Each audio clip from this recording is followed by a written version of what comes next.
Oke teman-teman, di sini sudah ada rangkaian ATS ya. Jadi ini adalah rangkaian ATS-nya saja atau Automatic Transfer Switch-nya saja, tidak dengan starter genset. Karena jika ditambahkan di sini pasti akan banyak. Karena ini adalah rangkaiannya saja, maka di sini saya akan jelaskan bagaimana cara kerja dari rangkaian ATS ini. Seperti yang sudah teman-teman lihat ya, di sini ada rangkaian kontrol untuk PLN dan ini rangkaian kontrol untuk sisi gensetnya. Dan di sini juga ada rangkaian dayanya ke load atau ke bebannya.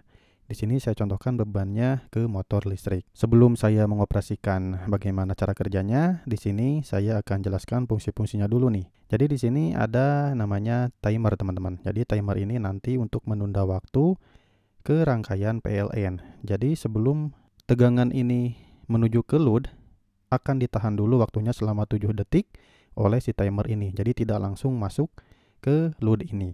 Dan di sini ada kontaktor. Kontaktor ini nanti untuk menahan beban dari PLN atau untuk saklar magnetiknya PLN. Dan di sini ada lampunya untuk menandakan apakah PLN bekerja, dan di sini juga ada relay. Relay ini fungsinya untuk pengaman. Jadi nanti supaya kontrol genset ini benar-benar hilang tegangannya, seperti itu.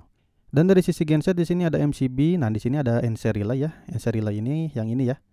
Jadi nanti supaya pengaman jika PLN-nya menyala, nanti ini akan langsung terbuka. Di sini ada NC kontaktor magnetik juga, yaitu yang ini. Supaya apa? Supaya makin aman ketika PLN-nya kerja. Jadi tidak terjadi bentrokan di sini. Dan di sini ada yang namanya timer. Nah, jadi ketika PLN padam nanti si genset pun akan mensuplai langsung ke kontrol, tetapi ditahan dulu di timer ini supaya apa? Supaya tegangannya dulu stabil, nanti baru masuk ke kontaktor sini, mengerjakan kontaktor, lalu nanti beban dari genset akan menuju ke beban. Dan di sini untuk lampu indikator bahwa tegangan dari genset. Kenapa timer ini diperlukan? Karena nanti kan kalau genset baru start itu biasanya tegangannya belum stabil ya, maka dari itu kita waktu dulu tunda sekitar 7 detik atau mau 10 detik terserah teman-teman.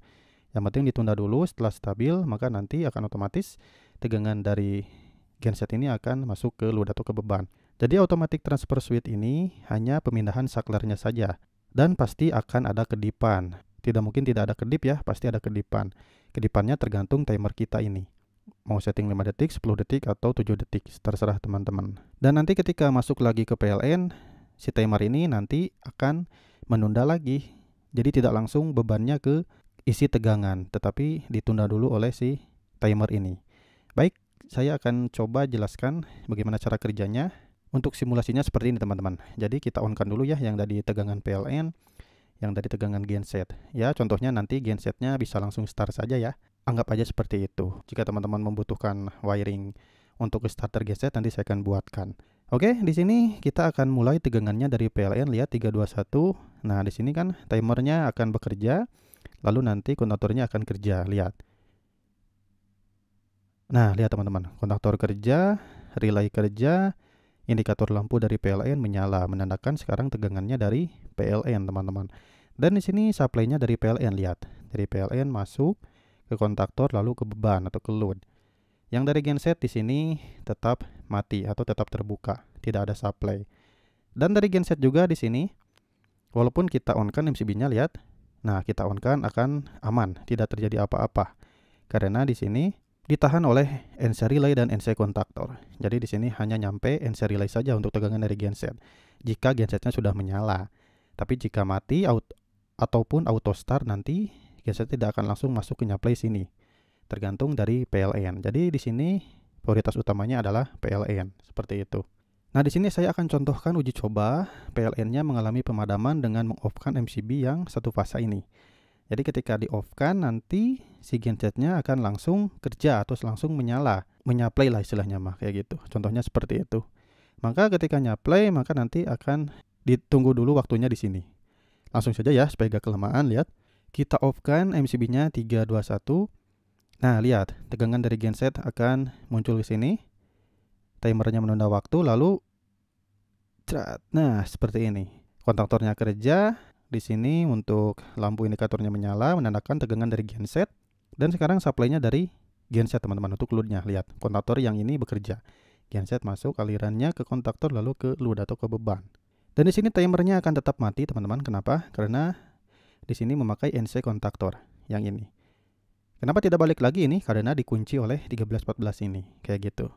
Jadi sekarang timernya akan awet. Nah, sekarang jika tiba-tiba PLN-nya menyala kembali, nanti akan otomatis si load ini akan mati dulu. Lalu nanti si rangkaian kontrol akan mati dulu. Si PLN ini untuk timernya akan kerja. Tidak langsung membebani dari PLN masuk ke motor. Kita lihat ya. 321 PLN di on kan MCB-nya. Nah, lihat langsung mati kan? Nah, ini langsung kerja, tidak langsung masuk tegangannya, lalu di start untuk kontaktornya seperti ini. Maka sekarang tegangannya dari PLN kayak gini. Berputar untuk motornya. Dan di sini untuk timernya lihat mati, teman-teman. Kenapa mati? Karena dipasangkan di NC. NC ini menjadi terbuka, kenapa? Karena kontaktornya kerja. Kenapa kerja? Karena dikunci di sini. Relay akan bekerja karena tegangan dari PLN ada, sehingga mengamankan tegangan dari genset di sini. Jika gensetnya auto mati, ya tinggal matikin saja, kan otomatis. Jika gensetnya kita manual, ya manual saja, silakan. Jadi tergantung teman-teman mau dibuat auto atau dibuat manual. Oke, sekali lagi saya akan coba. PLN tiba-tiba mati 321. Nah, ini akan mati dulu. Genset otomatis kerja, tegangannya masuk ke rangkaian ini, lalu mengerjakan si kontaktor, lalu sekarang tegangannya dari genset dari sini. Dan tiba-tiba PLN-nya menyala kembali. Nah, akan mati dulu. Di sini tidak akan langsung masuk beban dari PLN. Timernya bekerja lalu mengerjakan si kontrol PLN ini. Lalu loadnya di sini dari PLN. Nah, gitu teman-teman. Nah, rangkaian ini sudah saya buatkan untuk wiringnya, untuk aktualnya ya, dari kontaktor ke kontaktor. Silahkan teman-teman cek linknya ada di atas ini, bagaimana cara merakitnya. Jika teman-teman ingin wiring ini, silahkan download saja. Linknya ada di deskripsi atau di komentar yang sudah saya pin. Terima kasih, ditunggu untuk video saya yang selanjutnya.